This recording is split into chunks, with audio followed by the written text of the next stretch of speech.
No one had seen a human ship in over a century. Not since the collapse. Not since Earth burned itself out in wars of pride and power, and the remaining colonies fell into silence. The Galactic Empire thought the humans had finally done what everyone predicted. They wiped themselves out. And the galaxy moved on. Or, at least, it tried to. But now, in the middle of the Empire's most secure sector, above the glittering skies of Virel Prime, something tore reality apart. It didn't slip through a wormhole. It didn't arrive with the buzzing hum of regulated hyperspace. It didn't send a comm beacon ahead. It just appeared. A single warship. Old. Black. Scarred like it had lived through 1,000 battles, and won every single one of them. It was massive, easily 4 times the size of an Imperial Dreadbreaker, yet its design didn't match anything in the known archives. No insignia, no markings, no heat signature. Just silence. The Imperial fleet was caught off guard. Not a single one of their sensors had picked it up until it was already within range of the planetary defense systems. Alarms screamed across Virel Prime as their satellites finally registered the presence. Emperor Kalrix himself watched from the Citadel spire, high above the city. His 3 hearts beat in dissonance, and his second set of eyelids blinked in disbelief. "What in the void is that?" he asked, more to himself than to the advisors scrambling behind him. High Marshal Torin stepped forward. We believe it's a human vessel, Your Eminence." Kalrix turned slowly. His scales darkened with rage. "That's impossible. Humanity is extinct." Torin swallowed. "Respectfully, sir, that is no longer accurate." Before Kalrix could respond, the warship moved. Not with the slow, calculated grace of modern Empire vessels. It shifted like a predator. No visible propulsion, no warning. It slid through space like it was swimming, and the fleet didn't know whether to fire or run. They did neither. They hesitated. That was their mistake. A single pulse erupted from the ship's underbelly, silent, colorless, and faster than light. In the blink of an eye, 4 Imperial cruisers ceased to exist. No explosion, no wreckage, just gone. Disintegrated at the molecular level like they'd never been built. Panic didn't just ripple through the Empire, it erupted. All communication lines lit up, emergency protocols activated, civilian transports were grounded, and the planetary defense grid switched to full power. But none of it mattered. Because that ship, whatever it was, just hovered there, still and silent, like it hadn't even started yet. Torin's voice cracked. "We need to open a channel. Maybe it's a rogue AI. Maybe it can be reasoned with." Kalrix hissed through sharp teeth. "You want to talk to it?" "We don't have a choice." They tried. The Empire's finest diplomats, xenolinguists, signal techs, codebreakers, broadcast every known frequency. They spoke in 100 languages. They begged, demanded, threatened. The ship never responded. But eventually it acted again. A transmission came through. Not a voice, not a message. Just a single image, burned across every comm screen, from the palace halls to the outer moons. A human face. Old, cold, staring. A face marked with years of war and loss. And beneath it, written in galactic standard, only 4 words. "We never left. Remember." The image faded. The panic didn't, because the Empire knew something then. Humanity hadn't vanished. They'd just been watching. And now they were back. The face haunted them. Every corner of the Empire, from the highest command posts to the smallest mining outposts, had seen that face. Gray eyes, wrinkled skin. The face of someone who had survived everything and regretted none of it. No name, no voice, just a warning. We never left. Remember. The Empire didn't know what to remember. They had buried humanity in their history logs, declared them a failed species, a warning of unchecked aggression and emotional volatility. The last human colony had gone dark 97 years ago, and the Empire had celebrated its final victory without ever firing the last shot. Humanity had imploded, they thought. But now, one ship, a ghost from Earth's grave, had wiped out a third of their outer fleet in seconds. Back at the Citadel spire, Emperor Calrix was no longer calm. His claws dug into the arms of his throne as advisors shouted and screens flashed with reports of rising unrest. Civilian broadcasts were in chaos. Words like ancient weapons, human revenge, galactic extinction were trending across every known media stream. "Have we found the origin of the ship?" he growled. Torin, pale and shaking, replied, "No signal trail, no entry point. Our long-range sensors showed no hyperspace tear. It's like it phased in from somewhere else." "You mean they developed tech beyond the Empire's reach?" Calrix said, more bitterly than inquisitively. "Impossible. We scouted every world. We destroyed every lab." "They must have survived in exile," said a new voice. A younger one, General Mirren, newly promoted. Half her face was cybernetic, the result of an old border war with the Jadari Confederacy. She rarely spoke unless she had something worth listening to. Calrix turned toward her. "You believe this is an intentional strike?" She nodded. "Absolutely. Not a test. Not a scouting vessel. That ship came here to be seen." "To show power?" "Number to remind us we're vulnerable." The room fell silent. Calrix hated silence. "We need options," he snapped. "Solutions, not theories. What assets do we have nearby?" Torin answered immediately. "Orbital Defense Platform Helios is within striking range, armed with nuclear plasma lances. It can respond in minutes." "And if it fails?" Mirren added. "If that ship wants us to attack?" Calrix ignored her. "Send the order." Torin hesitated. "Your Eminence, this could be seen as an act of—" "Do it." Within minutes, the command was sent. Helios turned its lances toward the human warship, each weapon the size of a tower, designed to destroy rogue moons and incoming asteroids. This was the Empire's most powerful defense installation. The warship didn't move, didn't respond. Just drifted, silently, ominously above Virel Prime. The lances fired. The sky lit up like a new sun was born. Radiation, plasma, magnetic shockwaves, all slammed into the black warship with full fury, and nothing happened. The lights dimmed. The warship remained untouched. Not a single scorch mark. Then, for the first time, it moved. Not slowly, not deliberately. One moment it was in orbit. The next, it was inside Helios. Somehow, impossibly, the ship phased through the defense platform. Surveillance cut out for 4.3 seconds, and when the cameras returned, Helios was empty. Gone.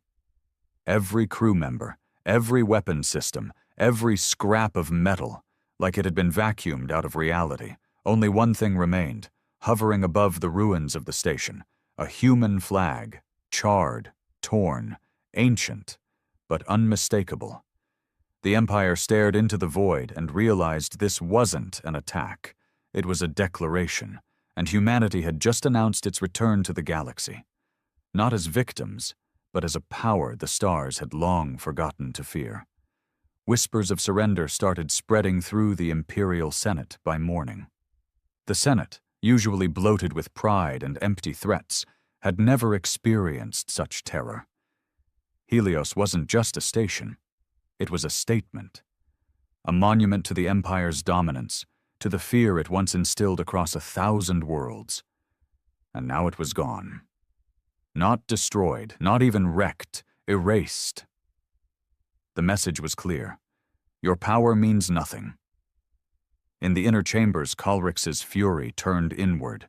He didn't scream anymore. That would be weakness. Instead, he paced, silent, calculating, breathing through his gills as he considered every move that didn't end in the Empire's humiliation. "They're baiting us," Mirren said, still standing tall while others cowered. "Into what?" Kalric snapped. "Another failure? Another weapon we don't understand?" "Number into making a mistake, one they can use to justify whatever they're planning next." Kalrix narrowed his eyes. "You speak like you understand them." She paused. "I've studied them. My thesis at the War College was on early human warfare tactics. I was mocked for it." Kalrix sneered. "Perhaps they should have mocked you harder. Perhaps they should have listened." He said nothing, but his silence was permission enough. "Their wars were personal," she continued. "They didn't fight for planets or treaties. They fought for revenge, for honor, for ghosts. And when they couldn't win with strength, they used fear. They let their enemies destroy themselves with paranoia." "Are you saying we shouldn't act?" "I'm saying someone needs to talk to them." That idea sent a wave of uncomfortable shifting through the room. Talk to a human? A relic species? A ghost of chaos? But Kalrix had been Emperor long enough to recognize the real threat. Not the ship, but the image it projected. Fear was spreading faster than any weapon. Civil unrest was already sparking on 5 core worlds. Military captains were questioning their orders. Fringe systems had started defecting, sending silent signals of allegiance to whoever these humans were now. "They planned this," Kalrix said, almost to himself.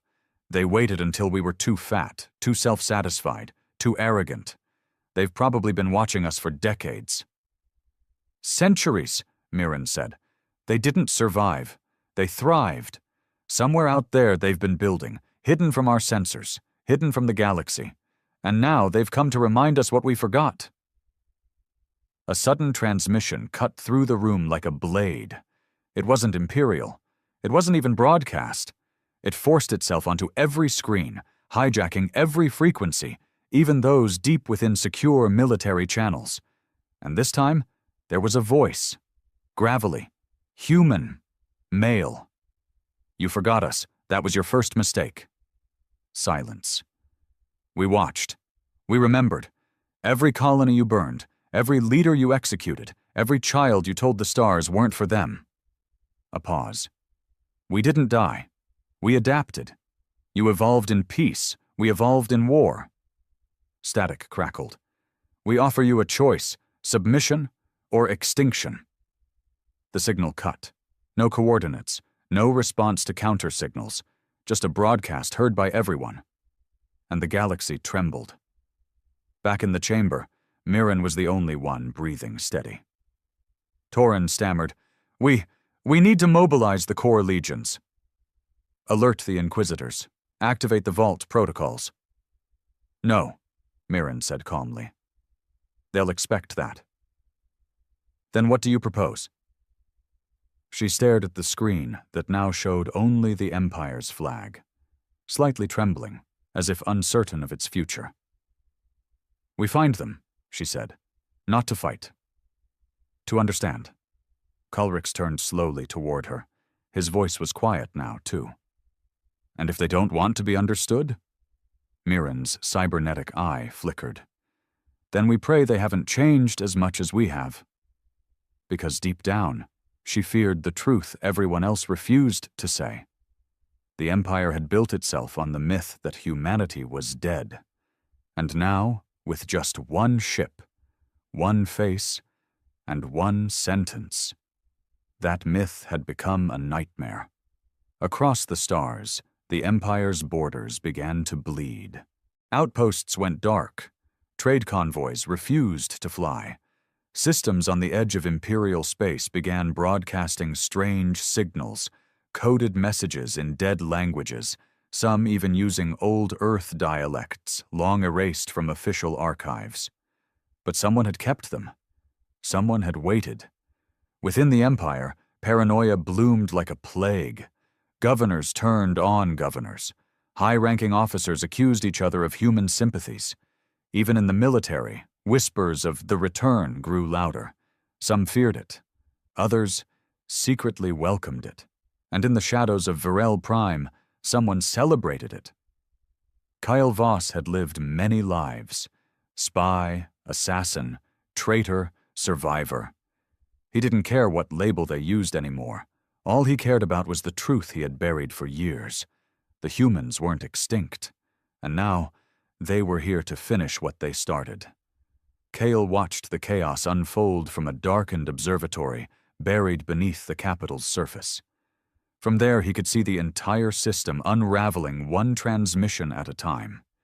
And in the center of it all, hovering like death made real, was that ship. He smiled. "Took you long enough," he muttered. His comm clicked. A voice spoke on the other end, soft and mechanical. "Is the Emperor preparing for war?" Kyle leaned back, eye catching the glimmer of red tracking lights across the warship's hull. "He's preparing for his own funeral. He just doesn't know it yet. You've done well, Agent Voss. We'll be arriving soon. Phase 2 begins within the day." Kyle's smile widened. "And the girl?" There was a pause. "She'll remember when the time comes. We made sure of it." He nodded. Somewhere on Varel Prime, hidden in the labyrinth of society, a sleeper agent, a human born and raised in secret, was already waking up. Planted there decades ago, raised to believe she was imperial, trained, conditioned. And now, with the ship's arrival, her memories would start coming back. A war wasn't coming. It had already started. Years ago, and now it was unfolding exactly as planned. Back in the Citadel, Mirren stood alone on the command deck. She had sent every available scout vessel out to scan fringe space, hoping to trace any data signatures left by the human ship. So far, nothing. It was like chasing a ghost with no shadow. But her instincts screamed louder than her logic. They were here for a reason. Her mind turned to the warning: submission or extinction. But those weren't options. Those were declarations. The humans weren't here to ask for anything. They were giving the Empire a chance to surrender, yes, but not because they feared war, because they knew they would win it. A junior officer approached her quietly. "General Mirren, there's been a development." "What kind?" "Unauthorized access of restricted surveillance footage. Sector 9C, Imperial Archives Vault. Footage was copied and erased before we could contain the breach." Her eyes narrowed. "Who accessed it?" The officer hesitated. "It's classified. Eyes only." "I am eyes only," she snapped. But even as he handed her the datapad, she knew something deeper was unraveling. The footage showed a child, dark-haired, human features, being smuggled into the Imperial capital under false registry 20 years ago. The name listed? Lyra Mirren. She stared at the screen. Her name. Her face. But she didn't remember that child. Didn't remember being anyone but General Mirren of the Imperial Armed Forces. Her hand trembled slightly, datapad slipping from her fingers. No. The ship didn't just come to intimidate the Empire. It came to wake its weapons, and she was one of them. Lyra didn't remember falling. One moment she was standing on the command deck, datapad in hand, watching the face of a girl who wore her eyes, her mouth, but not her memories. The next, she was on her knees, surrounded by silence. Her officers didn't move. They didn't speak. None of them knew what to say to a general who'd just found out she might be a traitor to everything she stood for. Her breath came in shallow, clipped gasps. She barely heard the voice of the junior officer, stammering something about medical assistance. She waved him off. She didn't need medicine. She needed the truth. Back in her quarters, sealed, secure, buried under 5 levels of access codes, She accessed her personal files, scrubbed them clean. No history before age 10, no school photos, no early medical logs, all standard for military-born children. But now it reeked of fabrication, and the more she dug, the worse it got. She had always wondered why she didn't remember her parents, why she was raised by the state in the military foster program. They said her family had died in an asteroid mining accident, that there were no bodies to recover. She had asked questions once, got punished for it. After that, she didn't ask again. But now she couldn't stop. She stared into the mirror. For the first time, she looked at herself, not as a decorated general, not as a hardened warrior, but as a question without an answer. And then, a whisper.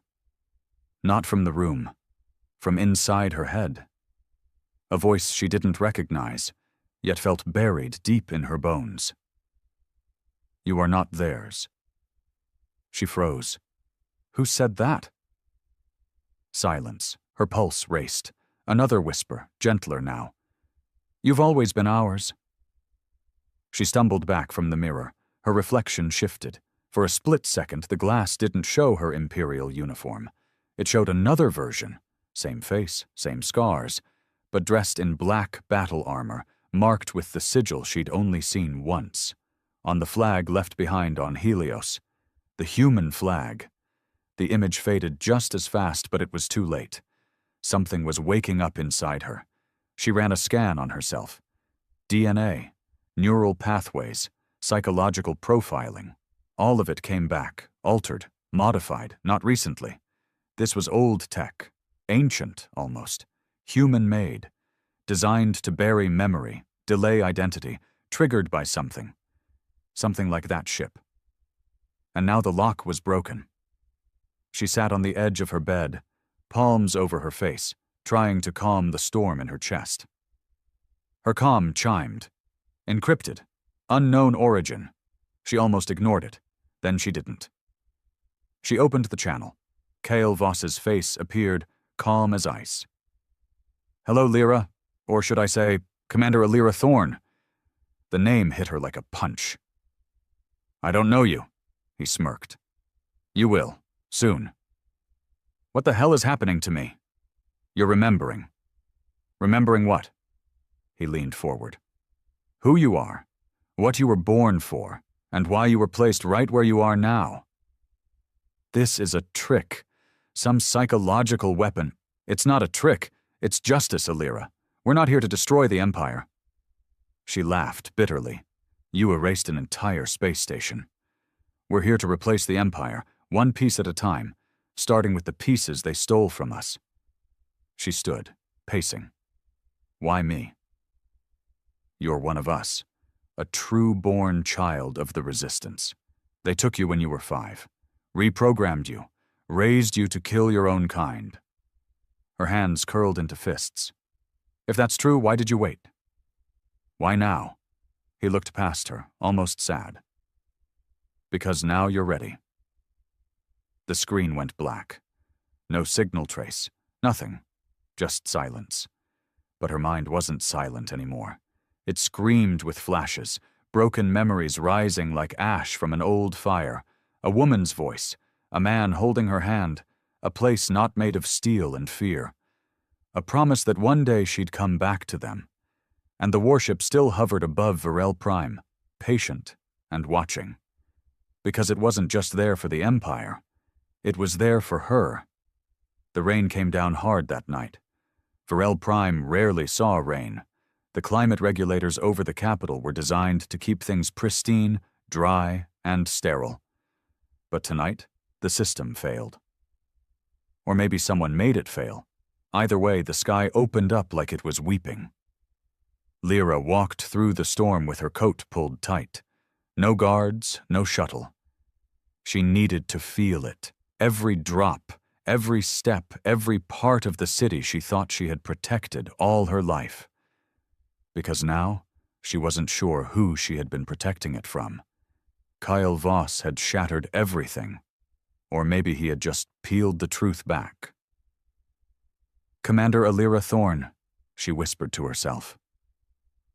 The name felt foreign and familiar, like hearing your own voice in a recording, recognizable but distant. She didn't know where she was going until she got there. The Imperial Archives, specifically Sub-Level 12, unauthorized access was treason. Every corner was tracked, every vault monitored. But Lyra wasn't just a general. She was the general. She still had command override. And now she wanted answers the Empire had buried. She entered the code. Her fingers moved without hesitation, like they remembered something her conscious mind hadn't caught up to.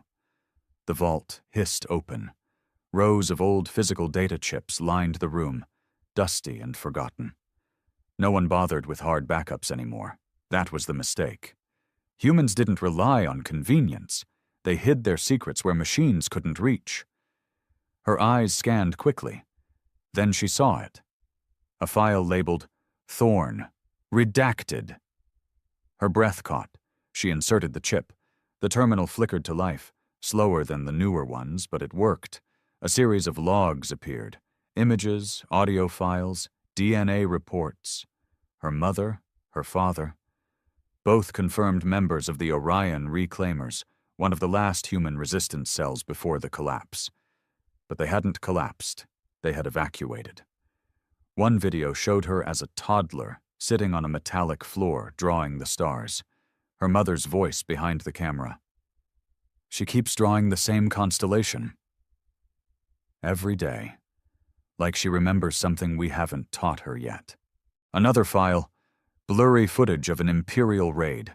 Soldiers in dark uniforms dragging her parents away. She, barely 5, was wrapped in a blanket, injected with a sedative, and carried off by a man in gold-trimmed armor. High Marshal Vren Targus. She blinked. That couldn't be. Vren Targus had been Kalrix's mentor, the one who built the military foster program, and he had taken her. Her entire life had been fabricated by the people who murdered her family. She clenched her jaw, shutting the terminal off.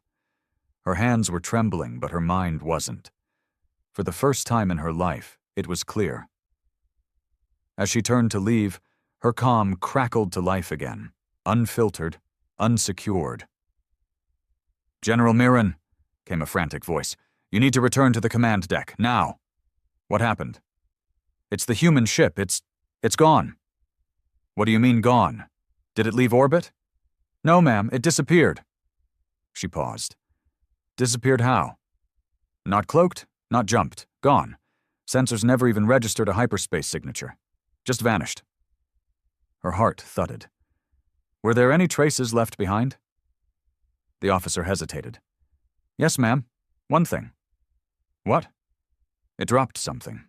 A pod. It landed outside the capital. No tech signature. Organic-only trace." She froze. "Coordinates?" The officer read them off, and Lyra's breath left her chest. She knew that place, a forested zone just beyond the outer districts, designated uninhabitable, sealed off for decades. But now she remembered. It had been her sanctuary, before they wiped her mind, before they told her she belonged to them. Without answering, she killed the comm feed and turned back.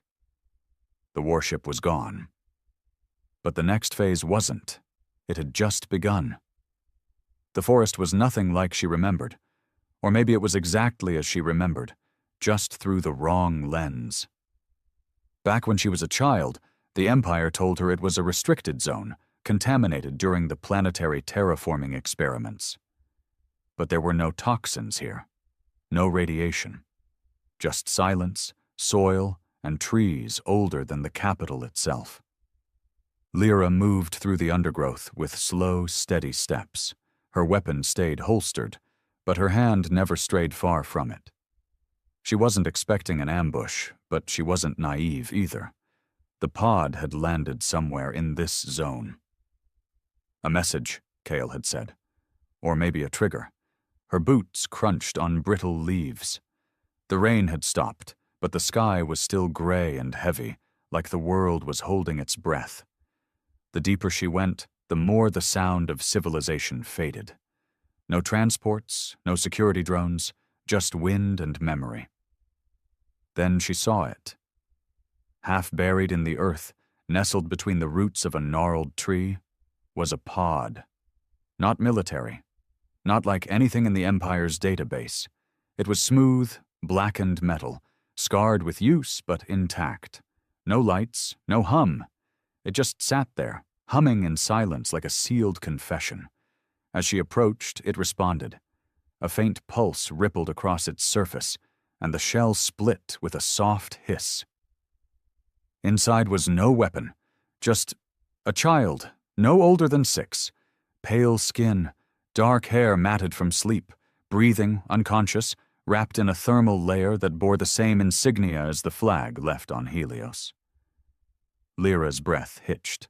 She crouched slowly, trying to understand what she was seeing. Why would they send a child? Then the realization hit her like a lightning strike. It wasn't a message for the Empire. It was a message for her. This wasn't just any child. It was her, the same eyes, the same nose, a perfect genetic match. She didn't need a scanner to know. The humans hadn't just woken her memories. They'd restored what the Empire stole. Her unaltered self. The pod wasn't time travel. It was time preservation. Somehow they had taken a biological imprint of her before her abduction and saved it in stasis all these years. Why? For leverage? For backup? Number for truth. She reached out slowly, her fingers brushing the girl's forehead. Warm. Real. Alive. Behind her, a soft rustle. She drew her weapon instantly and turned. Kyle Voss stood in the clearing, arms raised. "No need for that," he said. "You've already remembered." She didn't lower the gun. This isn't possible." He stepped closer, slow and calm, like approaching a wounded animal. "It's not a weapon, Lyra. It's a mirror." "Why show me this?" "To remind you who you are, what they turned you into, and what you can still become." Her hand shook. "She's me. She was you. Before they erased it. Before they trained you to be their sword." Lyra stared down at the girl, something fragile cracking open inside her. Memories came faster now. Her mother's voice, warm hands tucking her into bed, stars painted on the ceiling of a rusted hull. "You said I was placed here for a reason," she said, voice low. "What reason?" Kyle's eyes darkened. "To destroy the Empire from within." She didn't flinch. "Not this time. You want me to assassinate Kalrix?" "Number that would make him a martyr. We want you to take something far more valuable." She turned to him. "The military?" He shook his head. "The truth. We want you to speak it. Not in secret, not in shadow. On the Empire's own channels, on the Senate floor. Let the people see what they've done, what they've built their power on. You. And if they don't believe me, they don't have to. They just have to hear you. The truth will do the rest." Lyra looked down at the child again. Her own face, pure, unbroken. "I don't know if I can do this." Kale's voice was softer now. "You already are." Behind them, the sky cracked open. The warship was back, only now it wasn't alone. They didn't hide anymore. Not the humans, not their ships, not their truth. By the time Lyra returned to the capital, 17 human warships hovered silently across the Varel skyline. No cloaks, no warnings. They positioned themselves like monuments, not invaders, watching, waiting, daring the Empire to act first. And for the first time in centuries, the Empire didn't know how to answer. Inside the Citadel spire, the Senate chamber was in chaos. Senators screamed for war, demanded blood, begged for guarantees of safety. Generals argued. Advisors whispered of coups. A few even began quietly boarding escape vessels. The myth of the Empire had cracked. Fear was seeping in like floodwater. And then the doors opened. Lyra walked in alone. No guards, no armor, just her black officer's uniform, creased, rain-stained, and utterly silent. Eyes turned. Whispers followed her like smoke. The Emperor sat above them all, unmoved.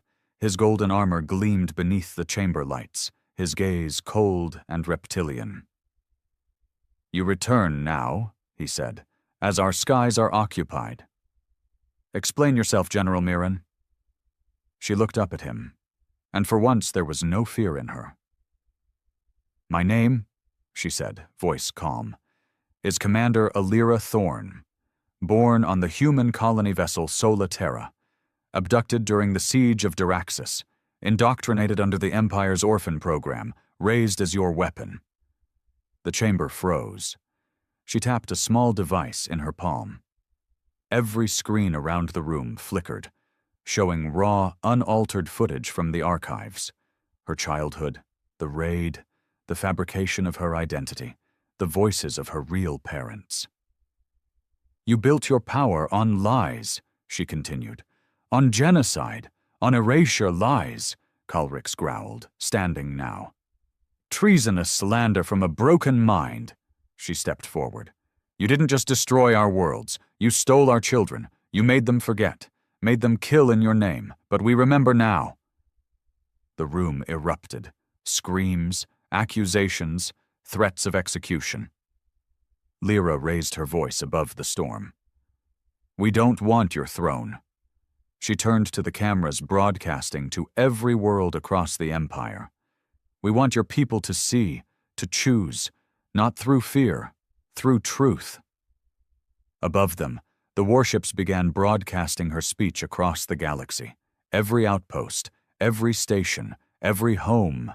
Some wept, others raged, but no one ignored it. In a single moment, the face of the Empire cracked, and something older and stronger began to rise beneath it. Memory. Kalrix stepped forward, claws flexed, his voice trembling with fury. "You think one speech, one half-blood child can break 1,000 years of rule?"